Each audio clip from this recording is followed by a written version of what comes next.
Hall's work asks a question that we can't ignore. What if the secrets of the past were never lost, only hidden in plain sight?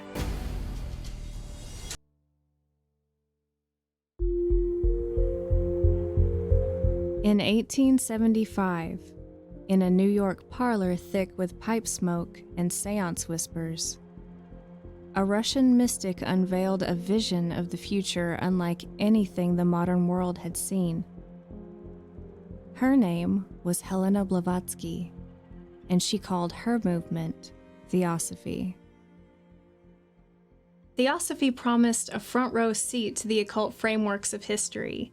It spoke of karma and reincarnation, of invisible planes of existence, and of adepts, a brotherhood of masters that have been guiding us through the ages. At its heart was a sweeping story of evolution, what Helena called root races, 7 of them, each rising and falling across cycles of time, from ethereal beings of pure light to the mighty but corrupted Atlanteans, to us, the so-called 5th race, still stumbling in the half-light of materialism. To some, Blavatsky's theology was a revelation. To others, a distortion of history and myth that concealed more than it revealed. For Manly P. Hall, Theosophy was both a source of inspiration and a cautionary tale. The same myths that promised universal brotherhood could, in other hands, be twisted into something else entirely. A gospel of blood and soil, a doctrine of destiny that would help ignite the fires of the 20th century. I should be clear, Theosophy was not the Mysteries Reborn. It was a modern movement, born in the late 19th century, that borrowed freely from East and West, myth and scripture. Its teachings do not represent the ancient initiations themselves. But they did shape the world Manly P. Hall grew up in, and they remain essential to understanding his era. By the time Hall was a teenager in Los Angeles, the Theosophical Society had chapters across the United States. His own grandmother, Florence Palmer, was drawn to its circles.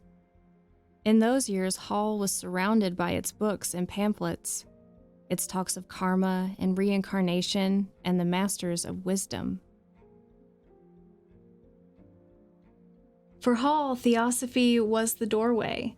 It was his first glimpse into a universe where history was symbolic, where mystical laws guided the rise and fall of civilizations, and where sages were said to guard the arc of human destiny.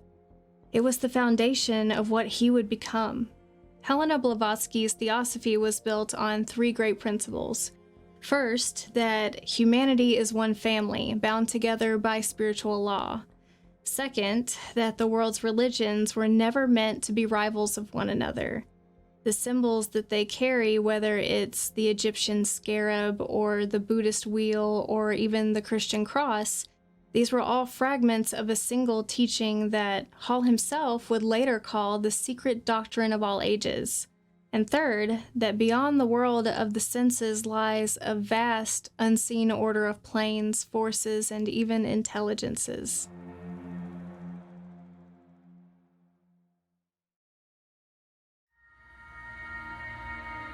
It was a vision at once universal and esoteric. Karma and reincarnation explained the justice and perceived injustices of life. The subtle bodies and astral worlds opened a map of hidden dimensions. And above all, the masters of wisdom, an invisible brotherhood of adepts, were said to watch over humanity, guiding its evolution. Sound familiar? At the core of Theosophy's teachings was a vast cosmology of human evolution. She spoke of root races, 7 great stages of mankind, each rising and falling across ages of Earth. Each of these root races unfolded on Earth in cycles or rounds, with 7 sub-races within each root race. We are currently in the 5th root race. It was the secret history of the human soul, the law of evolution written across the stars and continents alike. Blavatsky laid out an entire cosmic prehistory of mankind. 7 great stages of humanity, each with 7 substages stretching back through lost continents and races of giants, and projecting forward into luminous beings still to come. This is the doctrine of the root races. It's elaborate, it's controversial, but this system became the backbone of Theosophy, and it's really impossible to understand its influence or the later distortions that sprang from it without first following Blavatsky down this rabbit hole. So from Blavatsky's research, which we'll cite later, she theorized that the first version of us was what she called ethereals. They laid the groundwork for physical humanity. This was before we had actual bodies and we operated as purely spirit intelligences. We were made up of subtle astral matter and essentially looked like light beings.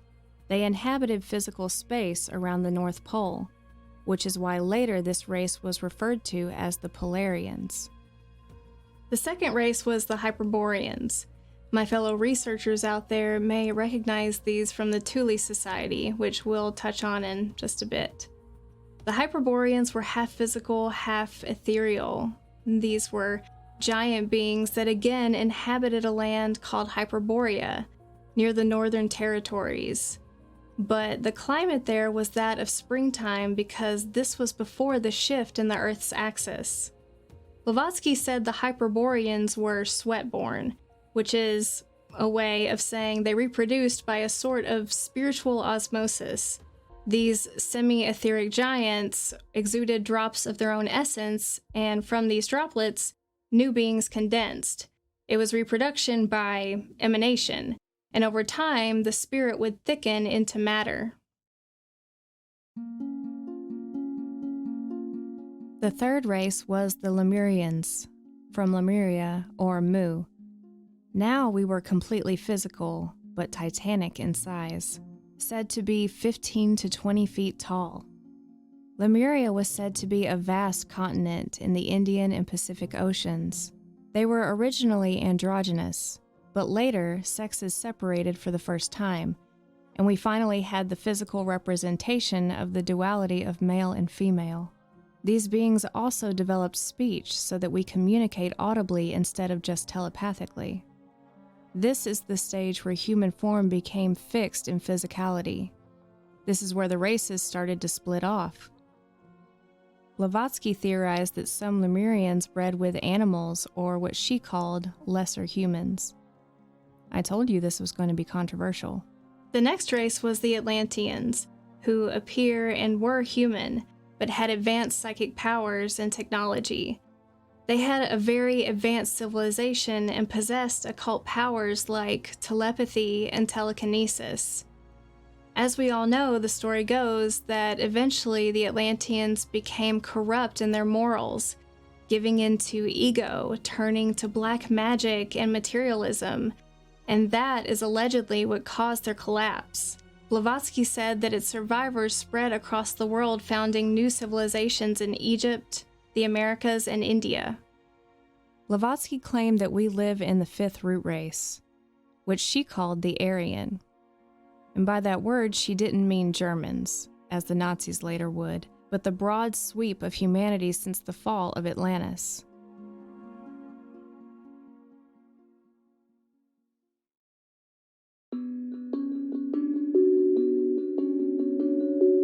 She divided this root race into 7 branches. The first, she said, were the early Hindus of Vedic India. The second, the Arabic and Semitic peoples. The third, the Persians and Zoroastrians. The fourth, the Greeks and the Romans, who carried the torch of Western culture. The fifth, the Teutonic and Germanic peoples, spreading through Northern Europe. And the sixth, the Slavs of Eastern Europe. And the seventh, still to come, a future synthesis arising, she believed, from the Americas. Each branch, in her view, carried a different piece of humanity's development. Religion, philosophy, science, or culture. The danger, she warned, was that over time each branch would degenerate, and a new one must take its place. To her followers, this theory created a sort of map of human destiny, a vision of where we'd been and where we might be headed through a spiritual lens. Blavatsky claimed that after the Aryan race, which is our current humanity, a new order would one day appear, the sixth root race. They would be more luminous than us, their bodies finer, less dense, their minds no longer bound to reason alone, but open to intuition and psychic vision. She believed this new race would emerge first in the Americas, an amalgam of all the world's peoples heralding a new stage of evolution. Just as the Atlanteans fell through corruption, so too the Aryans risked collapse through materialism.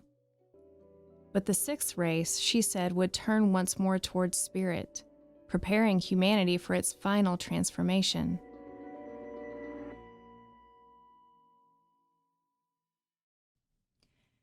The final stage in Blavatsky's vision was the seventh root race, the end of the cycle, and these beings would no longer be flesh and blood as we are, but luminous, ethereal, closer to gods than men. No hunger, no sex, no material weight, only pure consciousness, perfected and complete. In that distant age, she said, humanity will have learned every lesson of matter, and the earth itself will enter into rest. The cycle will close, and spirit will return to spirit. What began as shadows will end as light. The root races were the most elaborate part of Blavatsky's system, but they weren't the whole of it. At its heart, Theosophy taught something far simpler, that every soul is immortal, and that through the twin laws of karma and reincarnation, we are shaped life after life until we awaken to higher consciousness. Wrapped around the body are subtler sheaths, astral, mental, spiritual, through which the soul journeys after death, passing into unseen planes before returning again. It taught that no religion held the full truth. Hindu, Buddhist, Christian, Zoroastrian all preserved fragments of a single wisdom, a hidden doctrine that could be reconstructed if we learned to read beneath the surface of myth and scripture. And it taught that humanity was not alone. Behind history, Blavatsky said, stood the masters of wisdom. They were hidden adepts, guiding evolution from age to age, which I think obviously influenced Hall's belief in his order of the quest. To her followers, this was proof that the mysteries had never died, only withdrawn from sight. It was a sweeping vision, cosmic in scale and yet intimate in its moral law, and it captured thousands. Critics of Theosophy said it was based in fantasy, but to its believers, it was the most compelling synthesis of East and West the modern world had ever seen. Manly P. Hall absorbed much of this vision. Like Blavatsky, he saw history not as a random sequence of events, but as design, civilizations rising and falling in accordance with higher laws. Yet, unlike her, Hall resisted the temptation to treat myth as anthropology.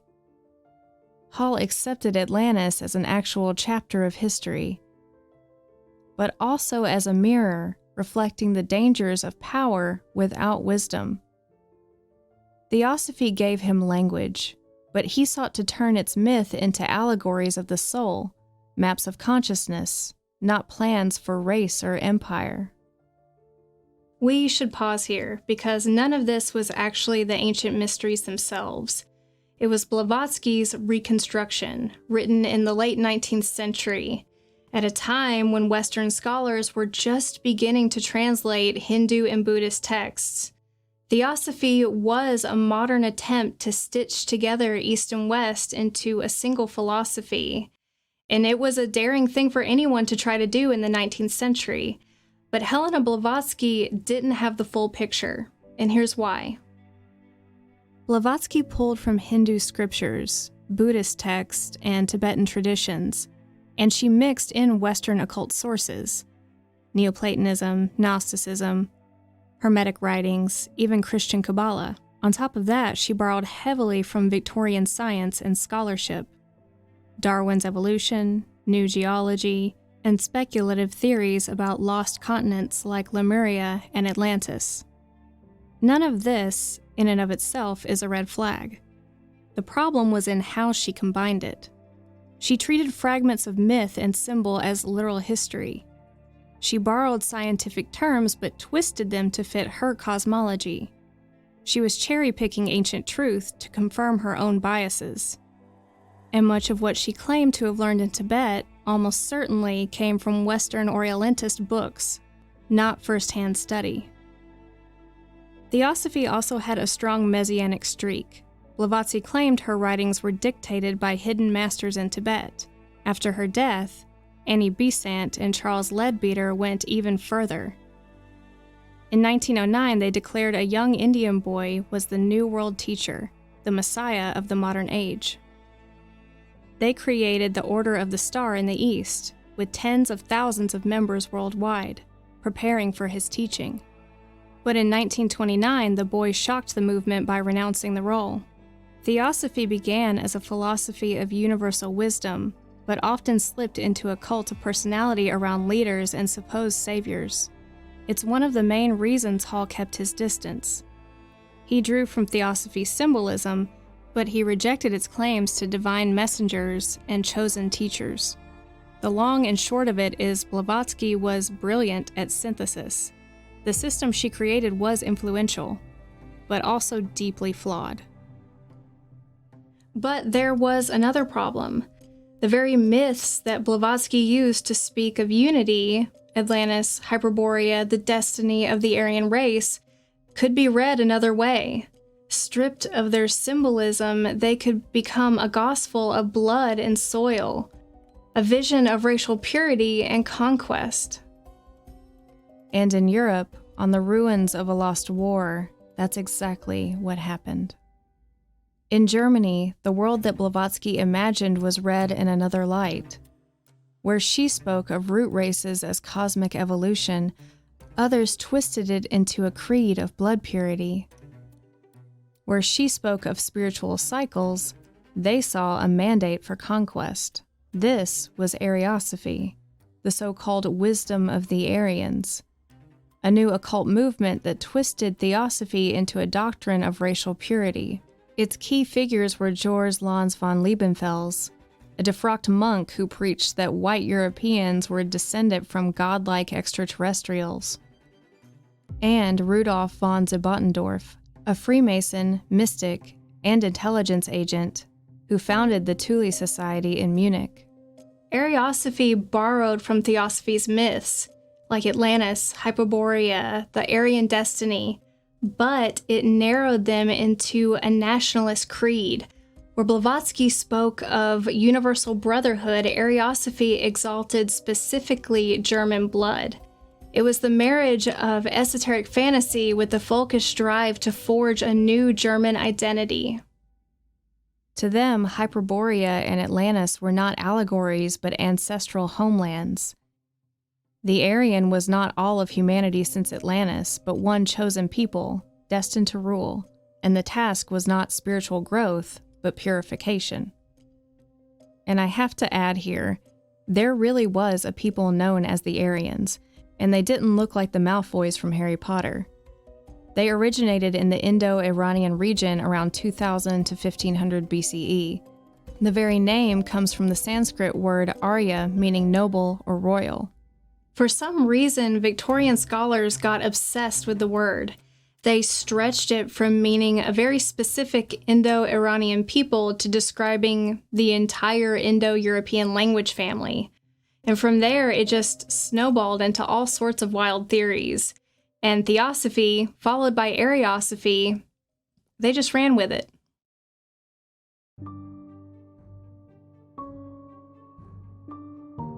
The Thule Society became a gathering place for folkish mystics, nationalists, and occultists. It was there, in Munich, that esoteric fantasy began to merge with politics. The rings of Thule, the satellite circles, were seeds of a new party, the National Socialist German Workers' Party. Out of these circles came another idea, vril. The term came from an English novel, The Coming Race, but in Germany it was adopted into Ariosophy as the hidden energy of the Aryan race. Vril was said to be a primordial force, a current of power that the ancient Hyperboreans had once mastered. To Ariosophists, recovering it meant recovering the lost birthright of their people. In my opinion, Vril was just another attempt to gatekeep the divine spark, to take what earlier traditions saw as a universal life force and rebrand it as the secret inheritance of a single chosen people based on third-dimensional aspects such as bloodlines. Manly P. Hall was alive during this period. He saw how myths could inspire, but also how easily they could be twisted. Where Ariosophy exalted bloodlines, Hall spoke of a brotherhood of man. Where the Thule society sought political conquest, Hall's Order of the Quest was an invisible fellowship of seekers, philosophers, artists, and visionaries who carried wisdom forward for the good of all. Hall never denied Atlantis or Hyperborea, but for him these were not ancestral homelands to be reclaimed by force. They were symbols of the eternal cycle. Civilizations rise, and then they flourish, and they fall when they betray the light. The lesson is not in purity of blood, but purity of purpose. While Ariosophy exalted bloodlines, Manly P. Hall's philosophy was its mirror opposite. In The Secret Teachings of All Ages, he wrote that every religion preserved fragments of one wisdom, that humanity was a single family, bound not by race but by spirit. Where the Thule society turned symbols into weapons, Hall warned that such distortions were the greatest danger of all. In his vision of the Order of the Quest, the guardians of truth were not one people or nation, but seekers of every culture, quietly preserving wisdom for the good of all. Atlantis, Hyperborea, and the root races, these were never meant as manifestos for conquest. They were myths and allegories, lessons about cycles of humanity, but once torn from their meaning, symbols can be twisted into anything. The emblem of a universal brotherhood, or the banner of a Reich. For centuries, fragments of the mysteries have been bent, corrupted, or weaponized. The Crusades, the Inquisition, Ariosophy, all show what happens when wisdom is pressed into the service of power. But the distortion of truth does not make truth itself evil. Hall refused to fully embrace Theosophy's root race teachings. In his writings, Atlantis and the root races were treated as symbols of historical cycles, not literal racial hierarchies. This was a major point of difference between Hall and more orthodox Theosophists. Outside the society, Hall faced criticism from another direction. In the mid-20th century, the rise of fundamentalist Christianity in America, especially Baptist and evangelical groups, painted all occult or esoteric teachings as dangerous. So Hall stood in the middle. Theosophists thought he'd watered down their doctrine. Fundamentalists thought he was a heretic. But Hall's own position remained clear. The mysteries belonged not to one group, or one race, or one church. He would use Theosophy's structure where it helped, but he refused its dogmas. Hall's life work was an attempt to restore the mysteries, to peel back the corruption and show that the symbols themselves were never evil. He wasn't alone either. From Jungian psychology in Switzerland to scholars translating texts in America, others too were trying to recover what had been buried. The perennial philosophy, the thread of wisdom that runs through every age. Hall's Secret Teachings of All Ages wasn't just a compendium of myth and symbol. It was an act of reclamation, a way of saying, the light is still here, hidden under centuries of distortion, and waiting for eyes that can see it. The lesson carries forward. From Ariosophy to modern cults, the temptation is always the same: to turn symbols into proof of superiority, to whisper that you are chosen, that your bloodline, your vibration, your starseed origin sets you apart from the rest of humanity. Hall warned against this in his own time. The mystics and gurus who sold secret knowledge as a badge of exclusivity. Real wisdom, he said, is never about being chosen above others. It's about awakening to the unity of all. And when anyone claims that your third-dimensional existence is proof of your spiritual status, remember that this is ego, the oldest corruption of all.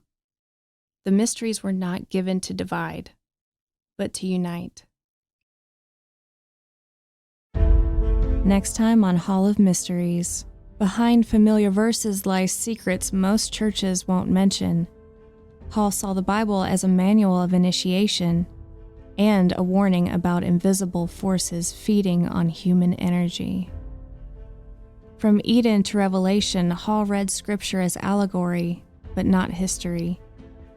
To him, it described the rise and fall of civilizations, the dangers of vampiric entities, and the fate that may still await us all. Join us next time for Hall of Mysteries, Secrets of Sacred Texts. This is Hall of Mysteries, and the veil is lifting.